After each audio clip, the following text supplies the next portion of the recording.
The room was full of light, but Princess Zarentha felt only darkness. She sat on her knees in the middle of the great hall, wearing a dress of soft, glowing fabric. Her long silver hair flowed down her back, but her head stayed low, round her. The noble aliens watched in silence. No one smiled. No one helped. At the front, the king stood tall. His crown was sharp and heavy. His voice was cold. "You have failed," he said loudly. "You were born to give us an heir. And you gave us nothing." The words felt like knives. Zarentha's heart beat fast. Her hands shook. But she didn't cry. She had cried too many times already. "Take her away from the ceremony of heirs," the king ordered. "She will never sit beside the throne." The guards came forward. Abi stood up slowly. She looked at her father, the king, and saw no love in his eyes. Only hate. A royal shaman, her palace room. Zarentha sat alone.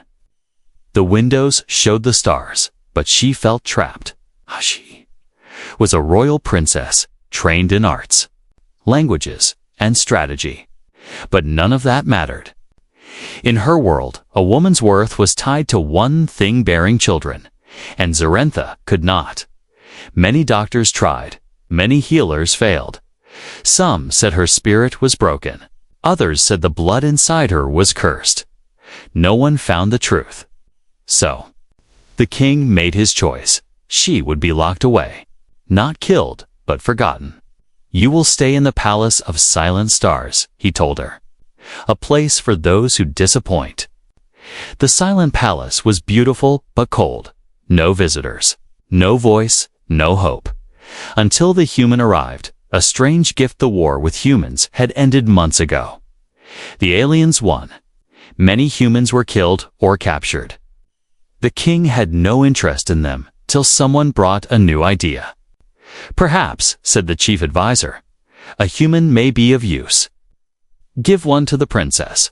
Let her entertain herself with him. Let her feel less useless." Zarentha sat in silence as a young human male was pushed into her room. He was dirty, tired, and confused. His arms were tied. His face had cuts. But when he looked at Zarentha, he did not kneel. He did not beg. He simply said, "You don't look like a monster." Zarentha blinked. No one ever said that to her before. Not even her own people. "What did you say?" she asked. "I said," the human replied, "you don't look like a monster. You look lonely." The human's name, his name was Jake. He was a soldier in the human resistance. He fought hard, but his team was captured. The aliens didn't kill him. They wanted prisoners. They wanted to study human bodies and minds. But Jake didn't act like a prisoner. He walked around the room, slowly, looked at everything with interest. "Nice place," he said. "Could use some music, though." Zarentha watched him with confusion. "You are not afraid." "Should I be?" He smiled. "You haven't tried to kill me yet. Why did you call me lonely?" Jake looked at her and said softly, "Because I know the look. I saw it in my sister's eyes. Before she died." Zarentha didn't know what to say. No one had ever spoken to her like this. Honest, simple, human. The forbidden touch one day. While they were talking near the star window, Jake laughed at one of her stories. She smiled too. It felt strange, like her heart was waking up after years of sleep. Then, Jake did something unthinkable. He touched her hand, just for a second. Her eyes went wide. The palace rules were clear now. One touches royalty without permission. Touch was sacred. But something happened in that small moment. Her skin glowed. A soft light ran from her hand to his. Jake stepped back. "Did you see that?" Zarentha stared at her hand. That has never happened before. A new feeling after that moment. Zarentha couldn't sleep. What was the light? Why did her hand glow? Was it him, or was it her? She went to the old palace healer in secret. The old alien looked at her with tired eyes. "You were never broken," she whispered. "You were waiting for a bond. A real bond. The old stories said a true connection can awaken hidden blood. But he's human," Zarentha said. And maybe the healer smiled. That is why it worked. The king's new plan back in the royal court. The king had made a new deal. A powerful alien warlord wanted to marry Zarentha. Even without an heir, her bloodline was useful. The king agreed. "Bring her," he ordered.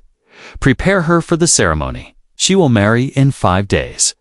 Zarentha was shocked. Oh, she had no choice, Jake. "Heard the news? You're not going to marry him, right?" he asked. She looked down. "I must. It is the king's will." Jake took her hand again. "Then let's break the king's will." To be continued. ... The guards are sleeping. The door is open. Jake holds a stolen blade. Zarentha wraps a small pack. Outside, a stolen ship waits. The stars call them forward, and deep inside her, something begins to grow.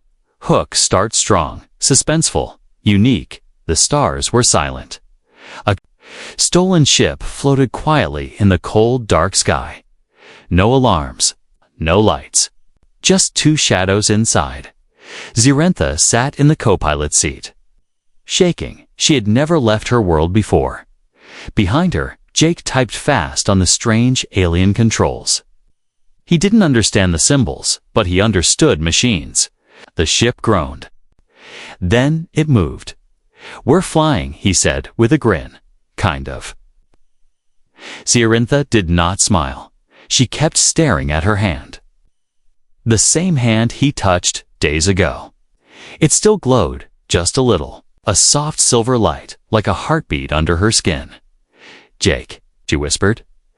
"What are you?" Running from the king back on the alien homeworld, alarms finally rang. The guards found the broken door, the empty room, the missing prisoner. The king slammed his fists on the throne. She has escaped. With a human. He turned to his generals. "Send hunters. Use trackers. I want her alive. The human, dead." A broken moon. Zarentha and Jake landed on a ruined moon once used for training soldiers. Now it was empty. No people, no buildings. Just metal ruins and gray skies. "We'll hide here for now," Jake said. Zarentha. Walk slowly through the dust. She was a princess who once lived in golden towers. Now she stepped on broken glass and metal bones, but she felt free. "Why did you help me?" she asked him. Jake looked at her with honest eyes. "Because you looked like someone who forgot she had a choice." Dreams and light. That night, Zarentha had a dream. She saw herself standing in fire, but she was not afraid. A baby cried in the distance. She ran toward the sound. When she reached it, the child had glowing eyes. Just like hers, she woke up, sweating. Her hand was glowing again, brighter this time. Jake was already awake. He watched her from across the room. "It happened again, didn't it?" he asked. She nodded. They sat together in silence. "There is something in me," she said. "Something waking up." The healer's secret. Zarentha remembered the old healer's words. "You are not broken. You were waiting for a real bond." Could that bond be Jake? She never believed in old stories. But now her body glowed when he was near. Her dreams showed a child. Her heart beat faster when he smiled. She needed answers. Forbidden knowledge sighed the ruins. Jake found an old alien archive, a cube full of ancient data. He turned it on. A voice echoed hybrid blood. "Gateway to change. Dangerous if born." "Zarentha," Jake said. "I think they were scared of something." "What do you mean, a child?" "A mix of human and your kind. They said it could break the old ways." Zarentha's eyes widened. Could that be why the king hated her so much? Not because she was broken, but because she was different. A bond. Begins later that night, the wind blew hard. Jake sat close to Zarentha by the fire. You don't have to be strong all the time, he said softly. Zerentha leaned on his shoulder. I was told love is weakness, she whispered. Jake smiled. Then maybe weakness is what makes us strong. Ending scene. High suspense cliffhanger. Suddenly, the ship's alarm beeped. Zarentha ran to the console. What is it? Jake asked. She looked up, face pale. A tracker. The king found us. Outside, the sky turned red. Alien warships were coming. Zarentha touched her stomach. A soft glow pulsed under her hand, stronger than ever before. She gasped. Jake, something is happening to me. His eyes widened. Are you saying what I think you're saying? The warships began landing. Zarentha stood tall. I think I'm pregnant. Hook start, unique, suspenseful, emotional. The baby wasn't supposed to exist. And yet, here it was, tiny, glowing, breathing. Alive, Zarentha stared at the newborn in her arms, too shocked to speak. Her silver skin glowed bright. Her eyes were wide with fear and wonder. How? She whispered. How? Is this even real? The child had soft skin like hers, but eyes like Jake blue, sharp, human. When it cried, the walls around them vibrated. When it blinked, the lights flickered. Jake stood beside her, silent. He had been in wars. He had faced monsters. But this child made him fall to his knees. That's our child, he said softly. Ours. A miracle to them. A curse to the king. Terror in the dust. The hidden moon shook. Alien warships still hovered above, but none dared land. The king's soldiers had scanned the area, but stopped. Something inside the old ruins blocked their systems. Some ancient energy now surrounded the place, like a shield. They didn't know the truth. A child had been born, and the world would never be the same. The child's first cry, when the baby cried again. Energy burst from its tiny body. Stone cracked. Metal bent. Jake grabbed Zarentha and pulled her behind a wall. He's not just a baby, Jake whispered. He's something more. Zarentha held the child tight. It stopped crying. The light faded, and for the first time, she wasn't afraid. He is the reason I was never able to have a child, she realized. Not because I was broken, but because this child was waiting. The universe was waiting. Back on the throne, the alien king stood still, listening to the report from his generals. A child. He growled. From her. From a human. Yes, my king, the general replied. A hybrid. And we think the child has power. The king's hands shook with rage. This child is a threat to the bloodline. If it lives, my rule will end. Everything we built will burn. He walked to the window and looked out at the stars. Bring her back. Bring the child, or I will burn every moon in the system. The escape plan. Jake knew their hiding time was over. We need to move again, he told Zarentha. They'll come soon. And next time, they won't stop outside. Zarentha nodded. There's a planet nearby forgotten by most. It was once home to rebels. We can go there. She placed the baby inside a small pod, keeping him warm and safe. What should we name him? Jake asked. Zerentha smiled for the first time in days. Iris, she said. It means born from stars in my language. Then let's protect our little star, Jake replied. Flight to the unknowns. They flew away from the broken moon. The child slept peacefully. But far behind them, the king's ships followed slow, but steady. Zarentha watched her baby. She didn't feel weak anymore. She felt powerful. I will not let them take him, she whispered. I don't care if I have to fight the whole empire. Jake tightened his grip on the controls. Then we'll fight together. Ending scene high-tension cliffhanger, they landed. On the rebel world, empty, silent, covered in red sand. Jake stepped out first. Scanning the horizon, suddenly, he heard something, a voice. "Welcome," said an old alien standing on a hill.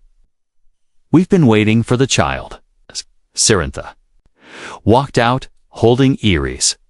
"How do you know about him?" she asked. The old alien pointed to a carved stone buried in the sand. It showed a child with glowing skin, and beside the child, a human. "He is not just your child," the old alien said. "He is the prophecy." Hook start, unique, suspenseful. Visually powerful, the ground split open with a child's scream. Cracks ran across the red sand like lightning. Old stone statues shattered. The sky turned deep purple, and the alien soldiers stopped in fear. They had never heard a sound like that. It wasn't just a cry. It was a command sent through the air, the ground, the stars. Ares, the half-human child, was only weeks old, but when danger came close, he protected himself. The attack begins. The king had sent elite hunters, shadow soldiers with black armor and no voices, trained to kill silently, trained to destroy without being seen. They reached the rebel planet quickly. Too quickly. Cerintha, Jake, and the child were hiding in the old temple ruins. Jake stood guard with a stolen alien weapon. Watching the entrance, Cerintha cradled Ares, whispering softly, trying to keep him calm. "Don't cry, little one," she whispered. "They will not touch you, I promise." But Ares wasn't afraid. He opened his glowing eyes, and everything changed. The first wave, the black-armored soldiers entered the temple. No sound, no warning, just shadows. Jake fired first blue. Sparks lit the air. One soldier fell. Cerintha stood up, holding Ares. Her body began to glow, too soft at first, then brighter. One soldier raised his blade before he could strike. Ares lifted his small hand. He didn't touch anyone, but the soldier flew backwards, lammed into a wall with force no baby should control. Cerintha gasped. Jake stared. He's defending us. He's not just defending, Cerintha said. He's choosing. The king watches from afar in the royal throne chamber. The king watched the battle through a live feed. He saw the child raise his hand. He saw his elite soldiers fall without being touched. His hands clenched the arms of his throne until they cracked. "This child is unnatural," he said. "This child is your blood," said the chief advisor, "and human blood too. Then we must erase them both." The king growled. "But, my king," the advisor whispered, What if? This child is the future." "No," the king snapped. "The child is a weapon, and I will be the one to control it." The hidden powers awaken as the battle raged. Ares floated just a few inches off Cerintha's arms. His eyes turned gold. His body pulsed with light. The rebel leader, the old alien who had welcomed them, stepped forward from the shadows. "The prophecy was real," he whispered. "The child of two worlds will break the sky." Jake turned to him. "Break the sky? What does that mean?" "It means," the alien said slowly, "your child will change the laws of our world. He will awaken the old powers. It will either unite us or destroy everything." A message to the throne after the fight. Jake found an old transmitter inside the ruins. He activated it and sent one message across the stars to the king of Althora. He said, "Your daughter is safe. Your grandson is alive." "He is not. Threat unless you make him one. Come for us," Jake continued, "and you'll see what your own blood can really do." Cliffhanger ending strong suspense. Later that night, Ares slept peacefully under the stars. Zirantha sat beside Jake, holding his hand. "He didn't cry once," she said. "He didn't have to," Jake replied. "He made the world cry for him." But far above, in deep space, a massive warship moved slowly toward the rebel planet. Inside, the king stood in silence, and behind him, something darker stirred. Not soldiers, not ships, an ancient being sealed away for centuries now, called. By the king's fear, the king whispered, "If I can't control the child, then I will awaken something that can."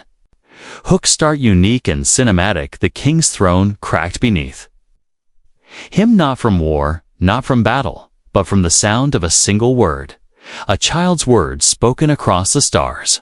No heiress had spoken for the first time. The rebel planet shook. Every sensor in the galaxy blinked red. The power that had slept for 1,000 years was now awake, in that moment. Every royal symbol across the empire, every statue, every banner, every crown glowed with light. And then, split down the middle, something ancient was ending. And the king knew it.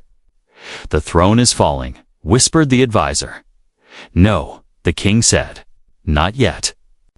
But his voice did not sound sure anymore. Preparing for war on the rebel planet. Zirantha stood on a tall stone tower, watching ships arrive. Not enemy ships allies, aliens who once feared her, rebels who once fought alone. Now they all came to follow. The child who never should have been born. Heir sat quietly, his golden eyes watching everything. He was not just a child now. He was a symbol and symbols. Start revolutions. Jake's mission. Jake met with rebel fighters deep underground. He laid out maps, showed enemy ship routes, explained human war tricks the aliens had never used. "The palace has one weakness," he said. "It was built for fear, not speed." "And the king?" a rebel asked. Jake looked at the glowing sky. "He's already lost. He just doesn't know it yet." The ancient weapon far away in the king's warship. Something dark awakened. A sealed chamber opened. Inside was a creature not seen for centuries, made of black stone, powered by old tech and alien blood. The king stepped forward. "You were created to destroy gods," he whispered.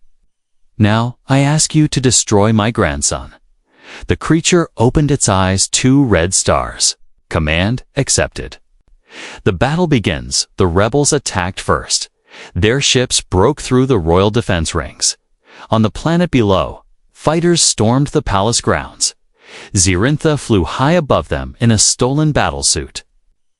Glowing like a comet, Jake fought side by side with former enemies, now brothers. And at the center, Heir stood untouched. The closer the enemy came, the more their weapons stopped working. One soldier dropped his gun, shaking. "I can't fight him," he whispered. "He's not just a child." The throne crumbles in the royal palace. Alarms blared. The king sat alone on his throne as the walls shook. Statues fell. Fire spread. He held his crown tight. "I am the blood of kings," he said to himself. "I am the law. I am the law. I am the falling dust." Ares floated into the room. He was glowing. Zerentha. And Jake followed behind him, battle-worn but standing strong. The king stared at the boy. "You're just a child," he said. Heir spoke again. "You're just afraid." The throne cracked again. This time it shattered, cliffhanger ending epic. Emotional as the palace fell. The ancient creature arrived. The black weapon stepped through fire and smoke. Red eyes locked on Ares. Jake stepped in front of his son. "You'll have to go through me." The creature raised its arm, but Ares floated forward. No fear, just light. "I don't want to destroy," he said. "But I will not let you hurt them." The creature paused. Its stone body began to tremble. A sound filled the palace like a Song. A song only ancient machines could understand. The creature fell to its knees. Command. Cancelled. Hook start unique, emotional, and symbolic. No one sat on the throne. For the first time in 1,000 years, the royal hall was silent. No guards. No crown. No king. The great fire from the rebellion still burned outside. The golden banners of the old bloodline lay torn across the stone floor. The throne, once made of living crystal, was cracked but not broken, and at its base stood a mother. Holding her child, Zarentha looked up at the throne not with hunger for power, but with the eyes of someone who knew pain and had survived it. Jake stepped beside her, wounded but standing. Eris, their child, floated quietly in the air, eyes glowing like twin suns. He reached out just one small hand and touched the throne. It didn't reject him. It reshaped itself. The throne accepts a new heir. The old throne melted like ice, shifting its shape. It no longer looked sharp and cold. It became smooth, warm, alive. It grew a second seat beside it, one for the heir, one for the bond. The crowd inside the ruined hall rebels. Former enemies, even old royal servants, stood in silence. None had seen such a thing. The throne was choosing, and it was choosing them. Zarentha Speechurentha stepped forward. She looked at the crowd. Her voice was steady, clear. I was once called broken, worthless, infertile, unfit to rule. She paused and looked down at her child. But this child, this union, is not a mistake. It is the answer. Not just to me, but to all of you. The crowd listened. Some wept. The throne does not belong to those with the purest blood. It belongs to those with the strongest hearts. Let this be the beginning of a new rule, not of fear, but of unity. Jake's quiet strength. Jake didn't speak much. He stood behind Zarentha, watching the alien world slowly change around them. He had never asked for a crown or a role in history, but history had given him one. He was the first human to stand in the royal hall without chains, without fear, and be called father of the next ruler. You're a symbol now, one rebel told him. Jake shook his head. No, he said. I'm just a man who refused to walk away. Trouble in the shadows, not everyone celebrated. Far below the palace. In tunnels left from the old wars, a group of royal loyalists gathered. The throne cannot belong to a half-blood, one growled. We wait, said another. Let them build their dream. And then we'll burn it. One figure held a crystal blade, an assassin's weapon. The child will not reach adulthood.